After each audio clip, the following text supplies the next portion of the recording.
Good afternoon to you. Mark Sudduth, HurricaneTrack.com here. Hurricane Outlook and Discussion Time. It is Monday, the second day of August 2021. I am in Phoenix, Arizona.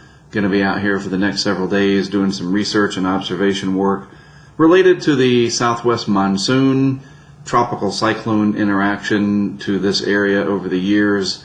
Yeah, it does happen. Tropical cyclones move up out of the eastern Pacific, and they can bring a lot of moisture in a short period of time. Doing some interviews with a few people for an upcoming episode of our streaming series, The Hurricane Highway. And it's just kind of neat out here. It's an alien world compared to where I live back in the humid and very green and non-mountainous eastern part of the United States along the North Carolina coastal plain. This is a vast change from that. Speaking of change, that is the theme of today's discussion. Signs of change ahead. It is August. Things are going to be changing, and they naturally would, but I think they're going to do so even more so this year, and I'll explain why. First of all, a little bit of a history lesson for you, where we are and where we are headed. For the most part, you can just consider that we are right here. This sums it up very well. First part of August, we start to see an uptick in activity.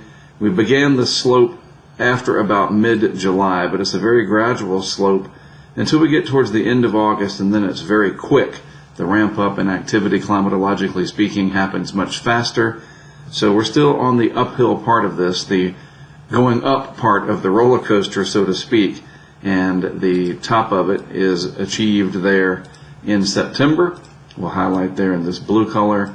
That is a ways to go still. So climatologically, we're not quite there yet. The background state, what we call the different favorability conditions, they're almost there. You got the warm sea surface temperatures, there are some strong tropical waves and that kind of thing, but we're missing a couple of other ingredients that are on a large scale, and once those are in place, it'll be all systems go.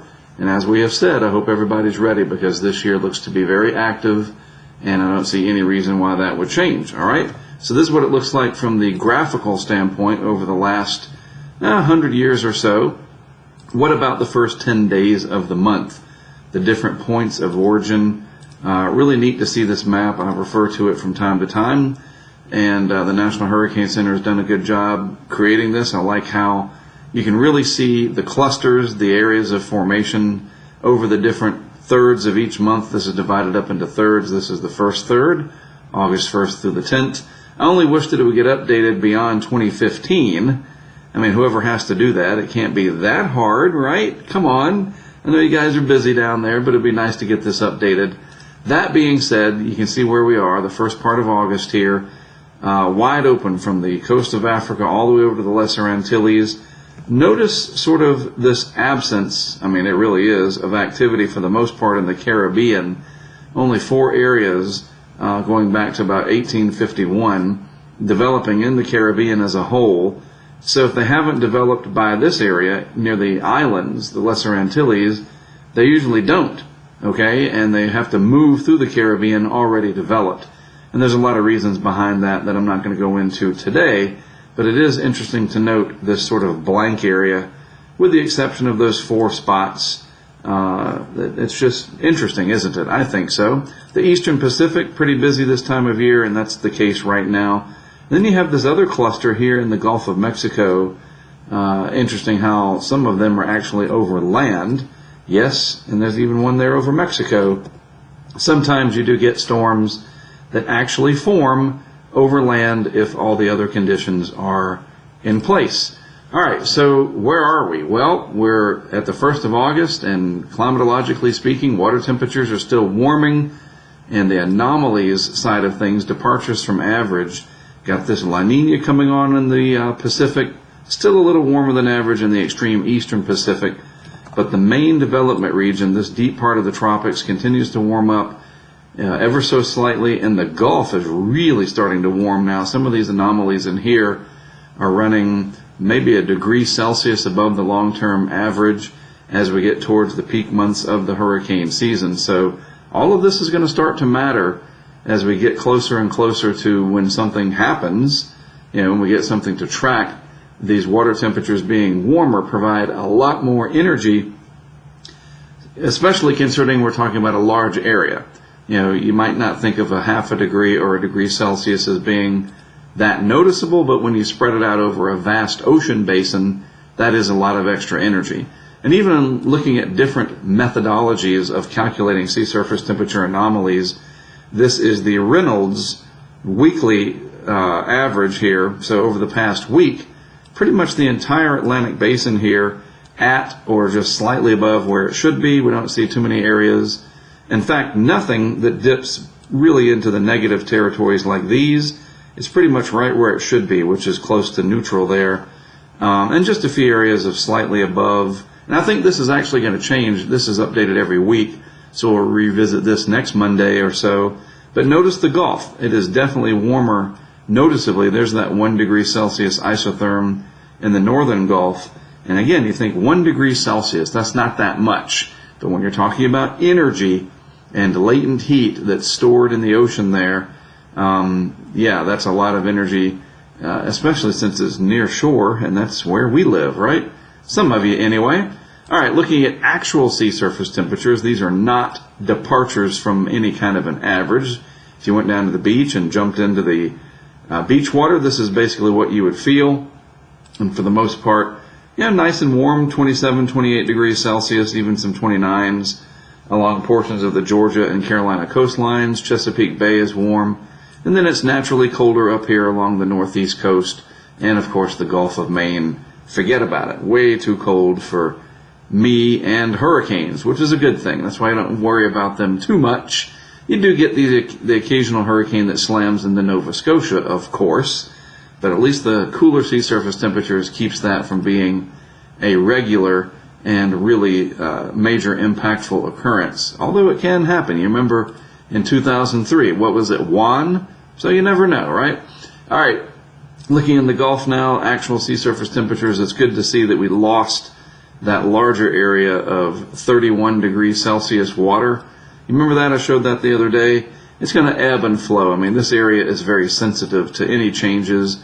An increase or a decrease in wind flow, and depending on the direction, can mix this water up pretty easily. It's shallow shelf water, but make no mistake, it is still very warm. Most of the Gulf, with the exception of this one little island in here, if you will, is 30 Celsius. You understand that? All of this in here, with this one area that's not filled in, is 30 Celsius, about 85 degrees Fahrenheit. And then you've got this almost 31 Celsius area up in the northern Gulf. And again, that's the region that's running above normal. And then it's very warm down here in southwest Florida. Again, I was just there with the family week before last. And man, that water temperature, I remember going in the beach near Naples and then down in the Keys and doing some snorkeling out there. Whew, very warm. So lots of fuel for the hurricanes, and we'll just have to see, does anything come along and take advantage of it? Well, I think so. It's just a matter of time, and I think this is the big key. All this upward motion that we're seeing over here in the Pacific, once this dies away, then the Atlantic should start to come to life, and it's just going to take some more time. And that's really important to understand that climatology does play a big role. That every day matters towards that march up the ramp there that I showed you. And once we get to about August 20th, it's almost like a switch gets turned, and that's only about 18 days away, right? So between now and then, we will see a little bit of a glimpse of activity showing up in the global models. More people are going to be talking about it. And you may see hurricanes develop in the long-range modeling that come and go depending on the run and the model that you're looking at. But then all of a sudden, by about mid-month on, and especially that last third of August, the atmosphere is ready. It just is. And especially this year, where the guidance going all the way back to March and April that was suggesting the rising branch of basically the Madden-Julian oscillation. It's more of a semi-permanent feature rather than a true MJO. It's just this big rising branch of air, a huge circulation pattern is going to get set up in a very favorable location, Africa and the Indian Ocean, and that will make conditions in the Atlantic very favorable with more tropical waves, more moisture, especially at the mid-levels, and eventually a reduction in wind shear the change of wind direction with height and the change of speed, it's going to become favorable, and it does take time. And again, nobody's wishing for it. We're excited to track hurricanes, and that's natural. We don't like what they do. They can be rather unpleasant. We all get that. But it's coming. This area is going to be a pretty busy alleyway through here, I do believe. And there'll be some out in the open Atlantic as well. The subtropics, that will be busy too. But I do believe the pattern is showing us a very busy time towards the Greater Antilles, the Gulf, the Caribbean, and maybe a secondary area up along the southeast coast. That's what it looks like will be happening this year. And a few stragglers, like I said, that'll cut out to sea. They're not all going to affect land, thank goodness. But this is the key right through here. Once these die away, we have Hilda in here and Ignacio.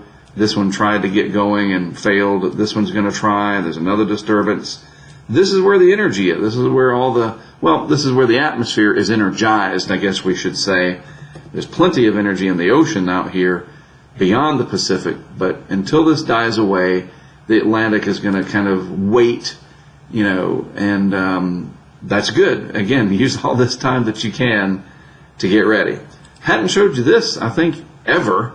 The vorticity signature for the Eastern Pacific. There's that disturbance that didn't get quite going. This is Hilda, this is Ignacio, and then this is that energy spreading out towards the southeastern Pacific. The good news is all of these features will be moving away from land still, so no worries there, and no worries for our friends out here in Hawaii that I can see in any of the longer range guidance. Real quick, looking at these features on our interactive tracking map. Yes, this gets aimed towards Hawaii technically, but don't worry about it. It'll be dead and gone and just a remnant low by the time it ever even gets there, if it even does. This one is Hilda right here, and then the one to the east of that is Tropical Storm Ignacio, a short-lived system. And let me just say this, with the exception of Felicia, and I do believe I mentioned this in my video from the 31st as well, I find it curious that with the exception of Felicia, we haven't had one powerful mega hurricane after another in the Eastern Pacific. It's kind of struggled. And I think that once this dies down, the Atlantic will take over and say, I got this. And we're going to see some powerful hurricanes forming in the Atlantic, just the way the pattern is setting up. We've seen that these last several years, really going back to 2016, that once the Atlantic gets established, latter part of August through September, and now these last several years, it's been going through October, kind of a change in what we saw in the previous 10 years, I do believe. Overall, I mean, it's been especially busy these last 5 seasons in October. I think the Atlantic's really going to make up for what the Pacific has not been able to do, with the exception, again, of Felicia earlier. These two systems really not amounting to too much. Just kind of interesting to note. All right, real quick, looking at the tracks of these features. 3 of them out there, and they all kind of interact with each other. Look how quickly Ignacio, which is this one right here, dies away. I mean, that's pretty remarkable. Just gone by about hour 48. That's pretty interesting. That's not a sign of a healthy environment in the tropics for sure. And in this case, the Eastern Pacific. So move this on out into time further. We'll see what happens. These systems kind of interact with each other. One more tries to get going south of Mexico there. Some of the frames missing in the update here from Tropical Tidbits, but that's all right. Maybe, and this skips ahead, out to 186. Maybe we have to watch that headed towards the Baja. We can address that in the days ahead. All right, moving on to the Atlantic Basin. Generally, nice and clear across the Caribbean, all through here. And again, we don't expect much in there anyway. I showed you that based on climatology. Stalled frontal boundary. Trough came in, a little drier air across the deep south. That's good. Take all the drier air you can get, because it's going to come back. The humidity and the high dew points will be back with a vengeance. So enjoy this little break. Nothing in the Gulf to speak of either. But this, off the coast of Africa, very, very interesting. Almost like this gyre, this counterclockwise rotating large circulation out there, this monsoon trough that has set up a sort of an anomalous switch and flow, the wind flow. I'm trying to say all these things at once. This anomalous switch in the wind flow. Normally the trade winds come across nice and easy from the east towards the west, kind of coming off Africa, screaming across in some cases, 30, 40 knots if it gets real busy with the trades. And it's a general east to west pattern. But every once in a while, you get this anomalous flow that comes in from the west-southwest to the east-northeast, especially in the lower latitudes, while the African easterly jet still comes out from east to west. And you get these impulses that come out, and you get that increased vorticity. There's more moisture out there as a part of this anomalous flow onshore, and boom, you get these systems that develop kind of like what we see sometimes in the eastern Pacific. And every once in a while you get these gyres that set up around Central America, the Central American gyre. This is almost like a big gyre out here, and I can show you that on the GFS analysis in just a moment. But first, again, another unique satellite perspective. This is a satellite-derived product. Look at that. There it is right there, that grapevine. We see that often in the Pacific. There it is off the coast of Africa. And these impulses that come across, they kind of feed into that, and they curl up, and then off they go out into the Atlantic. And then we have to see what happens, right? So kind of neat to see, and a harbinger of what's coming in the days, weeks, and probably a couple of months ahead. And you can see it very easily here on the GFS. Look at the wind barbs. Well, if I outline them in a color that you can see, let's use sort of this reddish color. So these wind barbs coming in from the west-southwest, these coming in from the east, and you can just follow them around, and they create, if I can draw it, this counterclockwise huge circulation, almost the size of the Gulf of Mexico, way out in the eastern Atlantic off the coast of Africa. And that could be the genesis point for some activity. The Euro, its ensembles, that's the ECMWF and the GFS, all kind of hinting every once in a while. There's what we call noise or chatter, whatever you want to call it, some signals. And there's that again, to that headline there, a change, the signs of change.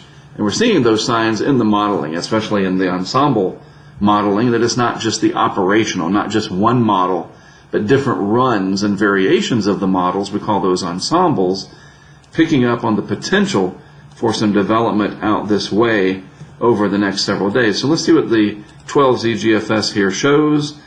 Some energy out there, maybe trying to coalesce. It's such a large circulation that the modeling may be having a hard time figuring out where will that heat bundle, where is it going to come together.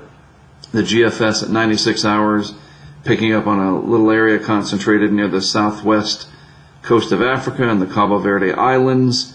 This is out beyond really the best time frame to watch this kind of stuff. We're at a week out. Nothing out there right now in the modeling. See, right there? But this is a sign of what's coming. And you never know, something may indeed pop up. The models have not been as reliable as we would like them to be in recent, really the last couple of years. I don't know what's changed, but again, sometimes you just got to look out there and see what's going on. And when you look at this and you see all that energy, you say, we have to watch that. So again, part of that whole signs of change, we're gradually getting towards a more active period in the tropics. All right, don't forget Twitter, Facebook, YouTube. It's all under the HurricaneTrack brand. We are supported through awesome folks on Patreon, the old crowdfunding way of doing things. It's really neat. If you want to learn more about it, it's patreon.com/HurricaneTrack. So real quick before I let you go, I will be out here in the desert Southwest over the next several days. No update tomorrow, probably nothing on Wednesday. We'll see what my time frame allows. I got a lot of traveling to do, a lot of interviews with different people. The main thing is my interest in the desert Southwest as it relates to when tropical cyclones come up out of the Pacific. I was out here 3 different times for such occurrences during my career. Twice in 2014 for Norbert and Odile, 2 hurricanes that came out of the Pacific. Their remnants came up into the Southwest, created flooding. There was fatalities, property damage, that kind of thing. And then I was out here most recently for a tropical cyclone event in 2018 when the remnants of powerful Hurricane Rosa came up into the desert southwest and generated some flooding, especially down in Maricopa in vicinity south of Phoenix. I was out there. There's one of those dry washes that flooded across a rural neighborhood out there. It was really fascinating to see what people did, how they dealt with it. I was talking with people during that event. Now I'm back. I want to interview some more people, get their insight, people who have lived out here, people that are in the news business. How do you cover a system coming up out of the Pacific that people are really not used to? I've got a good friend of mine that works for Channel 8, I think it is, in Las Vegas. I'm going to talk to her this evening. So that's what I'm here for. Plus, a look at the desert monsoon. It's a fascinating phenomenon. The lightning, star trails at night using the DSLR to get some good star pictures at night. Maybe some lightning. And then meeting up with another, a meteorologist down in the Sierra Vista area on Thursday or Friday. So a lot to do over the next several days. That's why I'm out here. Research, observation, and some production work as I feature the desert southwest in episode 4 of our season 2 of the Hurricane Highway. And by the way, someone was asking me on Twitter when I'm going to make the season 2 episodes public. I want to get a couple more episodes finished, so I have 5 done. I've already got 3, and they were available already for our patrons because they're the ones that crowdfund it. So if you become a patron, you get access to it immediately. But once I get a couple more done, episodes 4 and 5, I'll make those first 5 available to the public. There's probably 5 more episodes to go. It's hard to produce a streaming series essentially by yourself. I'm not complaining. It's challenging and rewarding, but it takes time, especially when you're traveling. And anyway, that's what I'm working on. Just wanted to let you know. And that's about it. All right, I'm done from here in Phoenix, Arizona. Thanks as always for tuning in and listening to me. I appreciate it very much. Good to have you on the other side of your device of choice. I'm Mark Sudduth. I'll be back with you sometime later in the week.